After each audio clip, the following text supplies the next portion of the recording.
But let me tell you something bold, and I need you to hear this with your spirit, not just your ears. No one is coming to save you. Not the government, not your job, not your mama, not your mentor, not your friends. No one is coming to lift you out of that pit of mediocrity. You've got to dig your own way out with your hands, your mind, and most importantly, your faith. Radical responsibility means taking full and complete ownership of your life. Every outcome, every decision, every setback, and every victory.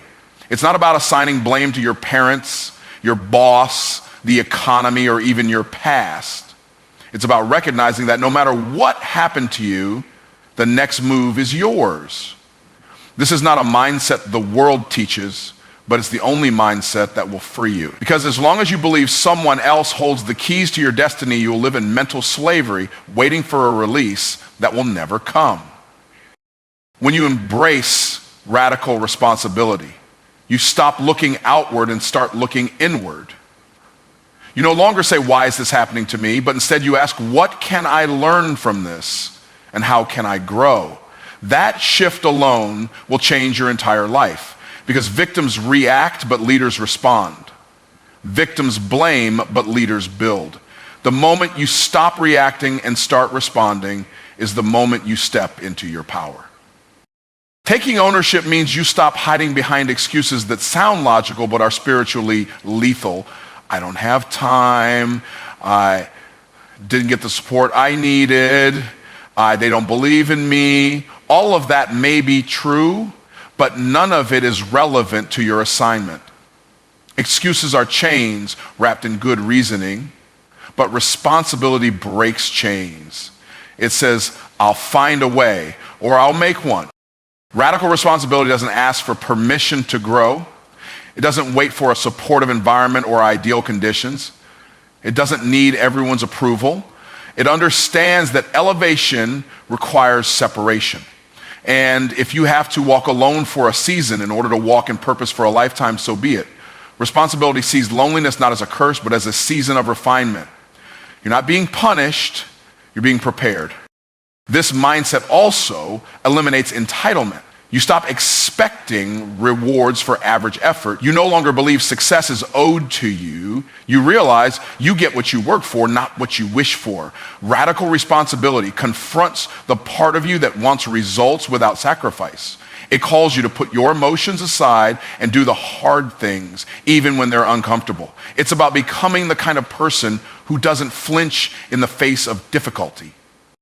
It's easy to blame circumstances. It's easy to say, I grew up in poverty or I didn't have the resources. But here's the truth. Many people grew up broke and still became millionaires.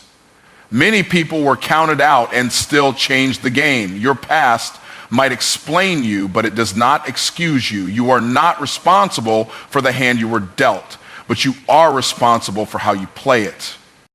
Radical responsibility requires brutal honesty with yourself. You have to stop sugarcoating your own behavior. If you're procrastinating, call it out. If you're playing small, confront it. If you're lying to yourself about your discipline, face it. You can't heal what you hide, and you can't change what you won't confront. Owning your flaws doesn't make you weak. It gives you power to improve. When you live from this mindset, you stop waiting for motivation and start building discipline. Because motivation is fickle. It comes and goes. But responsibility builds a system. You wake up and do what needs to be done regardless of how you feel. That's the difference between dabblers and dominators. Dabblers wait to feel like it. There will be days when you want to quit, days when the pressure feels unbearable, days when it seems like no one understands what you're going through. But when you live with radical responsibility, you don't quit on your calling. You might cry, you might rest, but you don't give up because you know the cost of giving up is far greater than the pain of pressing forward. You begin to see adversity differently. Problems aren't punishments, they're preparation. Obstacles aren't roadblocks, They're opportunities for mastery. You stop asking for an easier life and start asking for more capacity. You don't shrink to match your environment. You rise to match your assignment. Radical responsibility empowers you to lead yourself before you lead others. It forces you to set standards, not just goals. Goals are what you want. Standards are what you require of yourself. If your standards are low, your results will be too. But when your standards rise, everything around you has to elevate. Your habits, your conversations, your boundaries, your environment. You stop tolerating the unnecessary. You stop hanging around energy-draining people. You stop engaging in self-sabotage. You stop over-explaining your dreams to people who aren't qualified to understand them. Because when you take responsibility for your life, you become protective of your peace. You understand that peace is not passive, it's guarded. Responsibility teaches you to be resourceful. If you don't know how, you learn. If you don't have it, you create it. If no one opens a door, you build one. And if you fail, you try again with more wisdom. You no longer need to be rescued. You become the rescuer of your own dreams. That shift alone is freedom. You also begin to see the difference between being busy and being effective. You stop glorifying hustle and start prioritizing results. You track your actions, not your intentions. You measure progress, not just passion. Because responsibility is not about working harder, it's about working smarter with focus, faith, and consistency. When others complain, you create. When others delay, you decide. When others retreat, you rise. Because you've learned that movement creates momentum. And momentum is a force that turns possibility into reality. But it only comes when you take the first step, no matter how uncertain or uncomfortable it feels.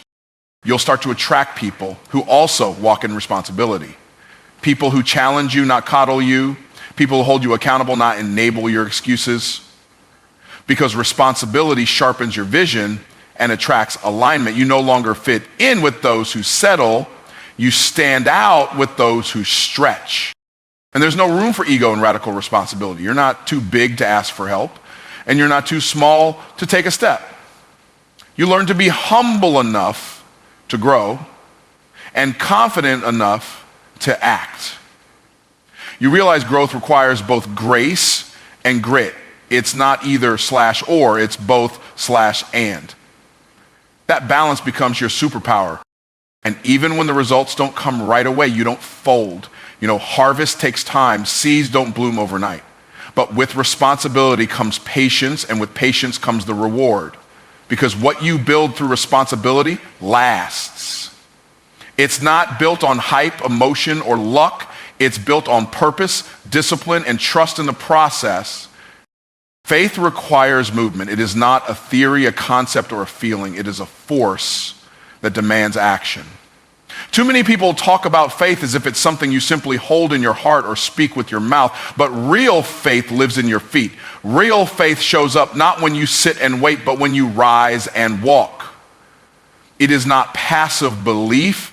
It is aggressive obedience. You don't prove faith by what you say. You prove it by what you do when nothing looks certain, when the path isn't clear, and when the outcome isn't guaranteed.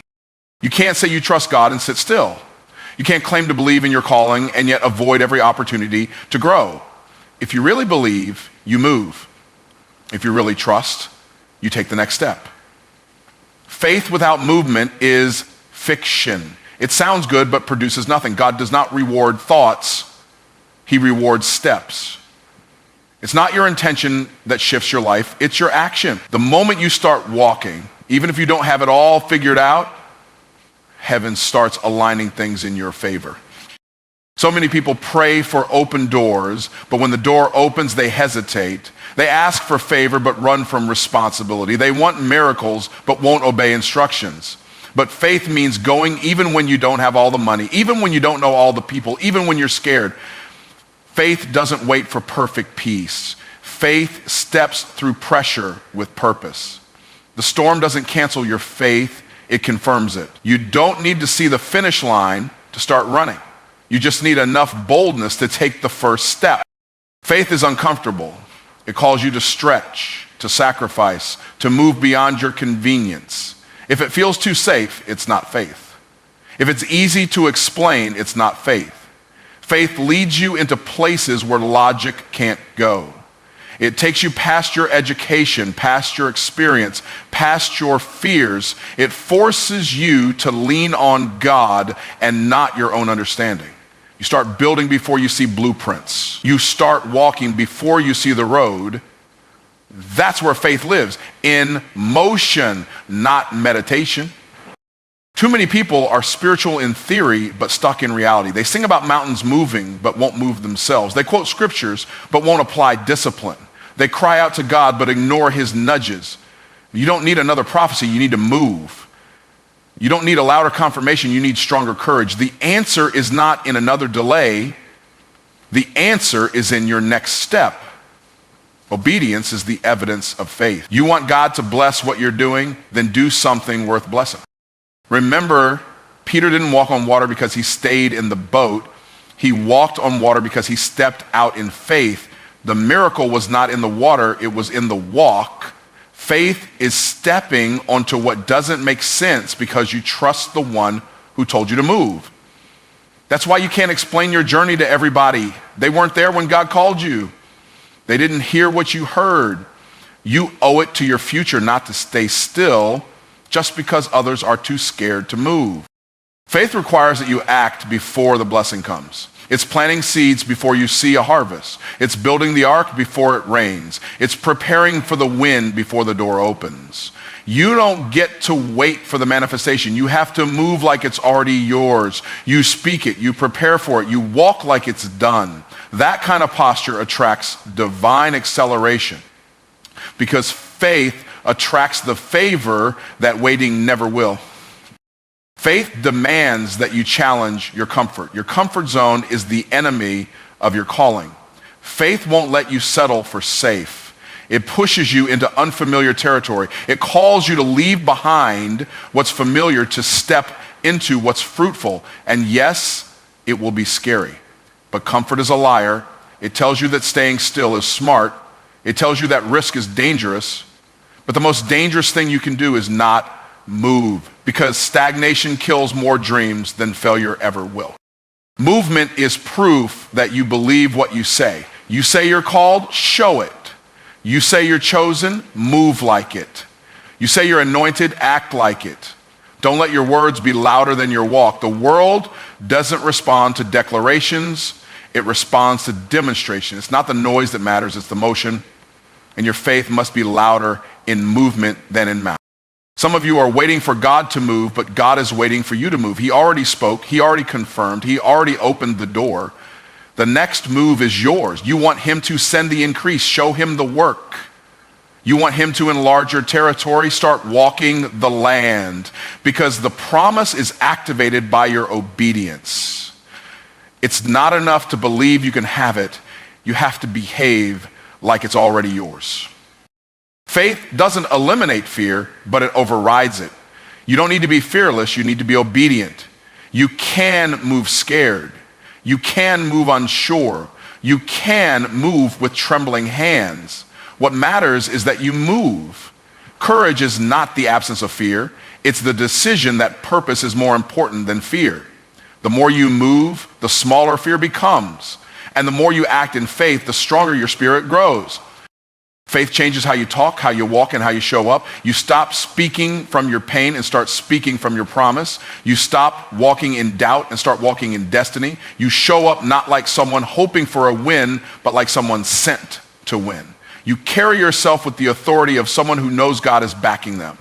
Because once you move in faith, heaven moves with you. Movement isn't always big. Sometimes faith looks like a phone call. Sometimes it's showing up to the meeting. Sometimes it's posting the content. Sometimes it's applying for the license. Don't despise the small steps. Every giant leap started with a simple move. Faith isn't about flash, it's about follow through. What matters is that you're moving in the right direction, even if no one sees it yet. Your movement opens doors for miracles. It shifts your atmosphere. It unlocks favor. It attracts resources. It places you in divine alignment. But none of that happens while you wait on the sideline. You've got to be in motion. Destiny doesn't visit the couch. Purpose doesn't knock on the door of procrastination. You want to see overflow? Start overflowing with action. You want divine help? Show up ready to work. Don't worry if others don't understand your movement. Faith often looks foolish to the fearful. You'll be misunderstood. You'll be talked about. You'll be doubted. But if God told you to move, then you move. You don't owe them an explanation. You owe God your obedience. Because their opinion can't open doors. Their approval can't bring breakthrough. Only faith moves the hand of heaven. When you move in faith, you shift from hoping to expecting. You don't wonder if it's going to happen. You expect it to happen. You start preparing your life for the manifestation. You clear space. You make room. You sharpen your skills. You invest in your growth. That preparation is a declaration. I believe God is who he says he is, and he will do what he said he'll do. That's why movement is so powerful. It tells heaven, I trust you. It tells fear, you don't own me. It tells the enemy, you should have stopped me when I was doubting, because now I'm moving. Every time you take a step, you're declaring war on everything trying to keep you small. And that step becomes a seed that multiplies in ways you can't predict. So let the others wait. Let the others wonder. Let the others worry. But you move, you go, you act. Because you understand what they don't. Faith isn't a feeling. Faith is a force. And the proof of faith is always found in movement. You are already equipped. Everything you need to start, to grow, to elevate, and to overcome is already inside you. You were not sent to this earth empty. You were born with divine deposits, gifts, instincts, insights, talents, and a purpose that predates your problems. You don't have to chase after worthiness. You were created with it. The enemy's strategy isn't to steal your gift. He can't. His strategy is to convince you you don't have one. Because if he can get you to doubt what's in you, you'll never use it. The problem is never the absence of power, it's the lack of awareness. Most people are walking around carrying greatness, but living small because they never stop to recognize what they already have. You're asking for a miracle when you are the miracle. You're praying for a way out when God already gave you the tools to build your way through. You are not under-resourced, you are under-activated. The treasure is in you, but you've got to unlock it. You don't need another sign to begin. You don't need everyone's approval to launch. You don't need a crowd to validate your calling. God gave you what you need, not what they expect. Stop waiting for someone to come and confirm you. Stop searching for outside permission to move. If you are waiting for a voice from heaven, hear this. Your breath is proof that heaven already approved you. You are the one for the job. You were not made to be average. You were not designed to fit in or go unnoticed. You were built with intention and purpose.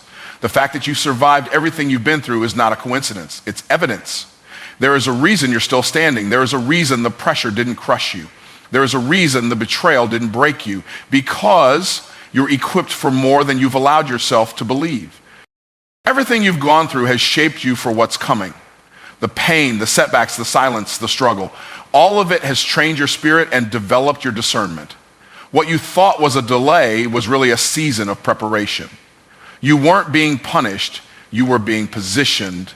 And the fact that you made it through means you have the strength, the insight, and the authority to lead in ways others can't. What you call not enough is more than enough when God breathes on it. Your voice may not sound like theirs, but it was never meant to.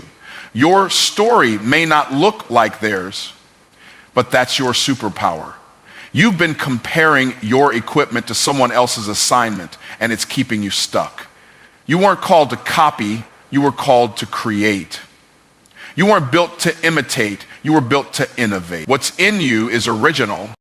You've already got the creativity to birth the idea. You've already got the resilience to keep pushing. You've already got the discernment to know when to pivot. You've already got the influence to lead. Stop downplaying what's in your hands.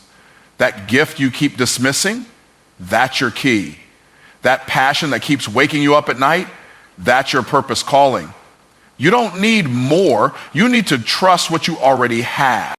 Too often people get caught in the trap of endless preparation. They keep reading, researching, waiting, and wondering, never realizing they're ready now. You don't have to be perfect to start. You don't need all the answers. You don't need the full picture. You just need the courage to use what's in front of you. Action reveals ability. Movement reveals mastery. The only way to find out what you're capable of is to step out and try. You are not behind. You are not too late. You are not disqualified. The very fact that you feel drawn to something greater is proof that greater is still available to you. Your mistakes didn't cancel your purpose. Your detours didn't change your destination. What God put in you is not fragile. It's not seasonal. It's not dependent on trends. It's permanent, powerful, and persistent. Every time you doubted yourself, every time you questioned your worth, every time you looked in the mirror and saw less, you were believing a lie. You've been fed limitations that were never yours to carry. You were told you weren't enough, when in reality you were overqualified for the level you were living on. That's why you felt the discomfort. That's why you felt the pressure, because something greater inside of you was demanding to be activated. Stop waiting for things to calm down before you begin. You were made to thrive in chaos. You were built to rise in the middle of storms. The equipment God placed inside of you is not fragile. It's fire tested. It's proven. It's anointed. Don't waste time waiting for clarity when obedience will give you clarity. Don't waste energy waiting for peace when movement will produce peace. You've been equipped to go now. It's time to stop treating your gift like a hobby. You keep calling it a side thing when it was meant to be the main thing. You keep minimizing your calling to make other people comfortable. But you weren't sent here to be tolerated. You were sent to transform, and that transformation begins when you embrace what's already in you. You were never meant to hide in the background. You were built to lead. You don't need to be the most educated, the most followed, or the most connected. You just need to be the most committed to what's already in you. Commitment will outperform talent every time. God doesn't need the most polished. He needs the most faithful. When you commit to what's in you, the world has no choice but to make room for your gift. It's not about fame. It's about faithfulness. You don't have to beg for opportunities when you walk in your true power. You become the opportunity. Rooms will shift when you enter. Atmospheres will change when you speak, not because of hype, but because you finally recognized and respected what you carry. Confidence is not arrogance. Confidence is clarity about your identity. And when you understand your identity, you stop entertaining anything beneath your purpose. The enemy wants you to keep second guessing yourself because he knows what happens when you go all in. He knows the impact your gift can make. He knows the freedom you'll bring, the lives you'll shift, the systems you'll disrupt. That's why the attack was so personal. That's why the delays were so frustrating. Because he saw something in you before you saw it in yourself. But now you see it. And now it's time to walk in it. You are not waiting on power. You're waiting on permission. But permission has already been granted. God didn't put all this potential in you to tease you. He didn't give you this vision just to frustrate you. He equipped you for exactly what you've been called to do. And the evidence of that call is the fire in your belly that won't go away no matter how much you try to ignore it. The world is not waiting on someone else. It's waiting on you, your voice, your wisdom, your leadership, your creativity. Everything you've been through has been shaping you to carry this gift with strength and integrity. You are more capable than you realize, more prepared than you believe, more anointed than you've allowed yourself to admit. All you have to do now is use what's in your hand. Success is a decision, not an accident. It is not the result of luck, chance, or external circumstances falling into perfect alignment. It is born the moment you make an internal choice to rise, to commit, and to never return to the version of yourself that settles. Success begins where excuses end. It doesn't come to the most talented, the most connected, or the most resourced. It comes to those who make a decision and refuse to break it. Every breakthrough starts with a decision, not a wish, not a hope, a decision. A line in the sand where you say, no more playing small, no more waiting for someone to give me permission, no more procrastinating on the life I know I'm supposed to live. People who decide to succeed don't look for comfort, they look for challenge. They don't run from resistance, they rise through it because they understand that success doesn't visit the lazy or the lukewarm. The greatest shift in your life won't come from changing your environment, it will come from changing your mind. Until you decide to be successful, no strategy will save you. Until you decide that you're worth the investment, no coach, course, or conference will transform you. Success answers only to those who are fully committed.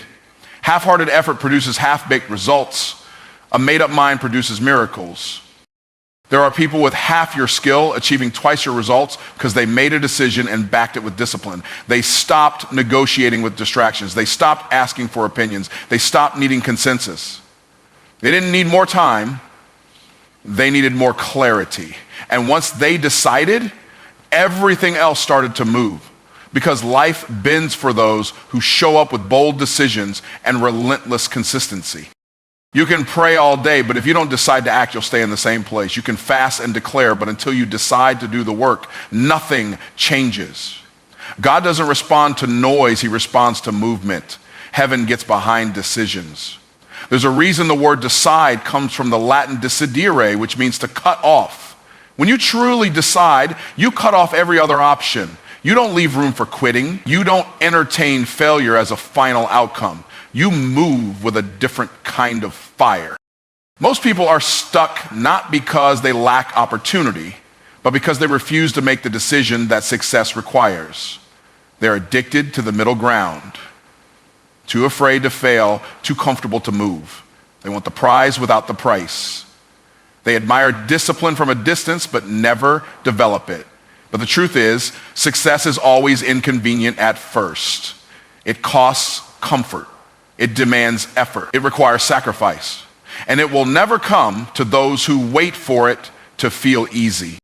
The moment you decide, you become dangerous to every limitation that tried to hold you down. Decisions produce momentum, and momentum is more powerful than motivation. When you decide to succeed, you no longer rely on feelings to drive your day, you rely on standards. You don't have to feel ready to move. You don't have to feel strong to build. You just have to honor the decision you already made. Success is not a secret, it's a system. And systems respond to structure. You can't expect exceptional results from casual commitment. You can't manifest greatness with inconsistent habits. Every successful person you admire got there not because of magic, but because of maintenance. They did the things they didn't want to do when they didn't feel like doing them. They mastered the mundane. They showed up when no one clapped. They pressed forward when no one noticed. You can't outsource your greatness. No one is coming to save you. No one is going to force you to succeed. It's on you. The earlier you accept that, the faster you rise. The moment you stop blaming your past, your parents, your problems, your pain, that's when power returns to your hands. Success is always a choice before it's a result. You can't receive what you haven't decided to pursue with full intensity. Most people don't lack ability, they lack decision. They're waiting for conditions to be perfect, for timing to feel right, for someone to believe in them first. But nothing shifts until you decide to take full responsibility for your outcome. Your future is not found in the hands of fate. It's forged by the choices you make daily. One decision backed by discipline can transform your entire trajectory. There will never be a perfect moment. There will never be a time when everything aligns effortlessly. If you're waiting to feel ready, you'll be waiting forever. The time to decide is always now. Your destiny doesn't start with applause, it starts with action. Even when no one is watching, even when you're doubting, even when the results aren't instant, the decision must come first. Success is not about talent, it's about tenacity.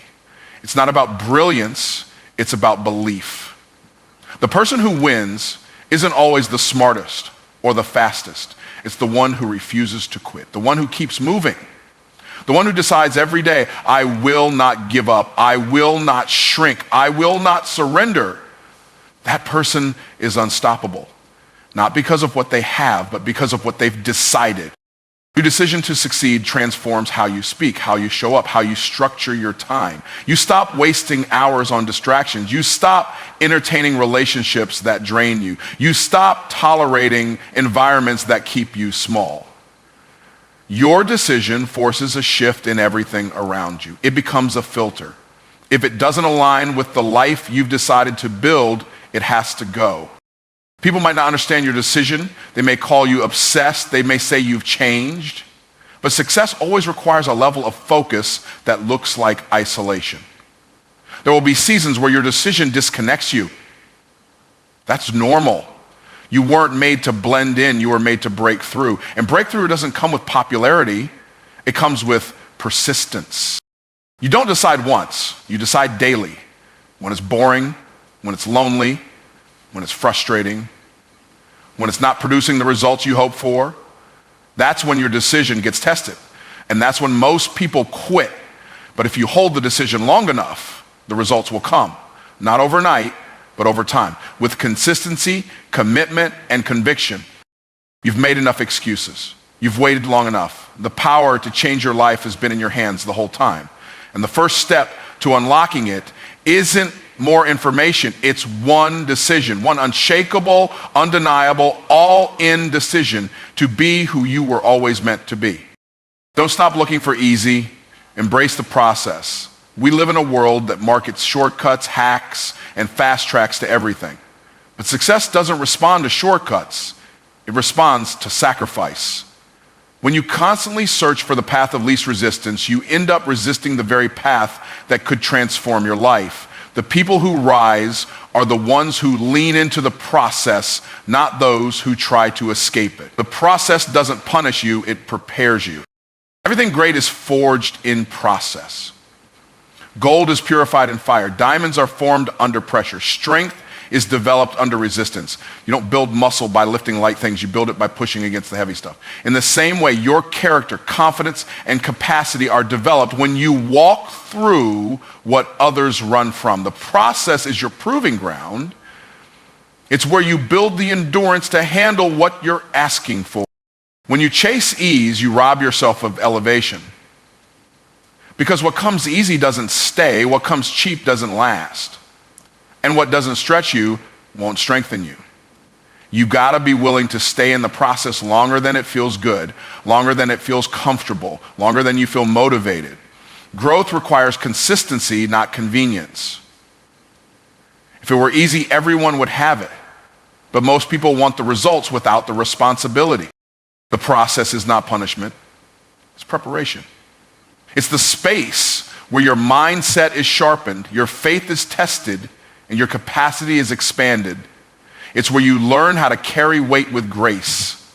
Everyone wants the platform, but few are willing to go through the pressure required to sustain it. Everyone wants influence, but not everyone is ready for the discipline that comes with it. The process makes you ready. If God gave you everything you prayed for before you were processed, it would crush you. Not because you aren't worthy, but because you wouldn't be ready.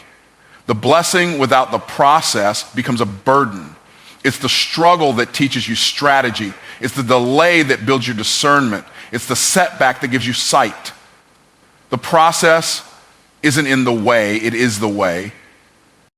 Stop resenting where you are. Stop trying to rush past the uncomfortable stages. The stage you're in is shaping the version of you who can handle more. If you skip the struggle, you skip the strength. Every detour has a lesson. Every delay has a purpose. The process is the classroom where champions are trained. It is where you stop being dependent on motivation and start being led by conviction. Don't be so obsessed with the outcome that you disrespect the process. People want the crown, but they don't want the cross. They want the glory, but they resist the grind. But the real anointing isn't found in the spotlight. It's forged in silence. It's forged in private when no one is watching. and you're still showing up. When you're tired and you still say yes. When it's hard and you still move forward, that's where greatness is born. If you only commit when it's easy, you're not committed. You're convenient.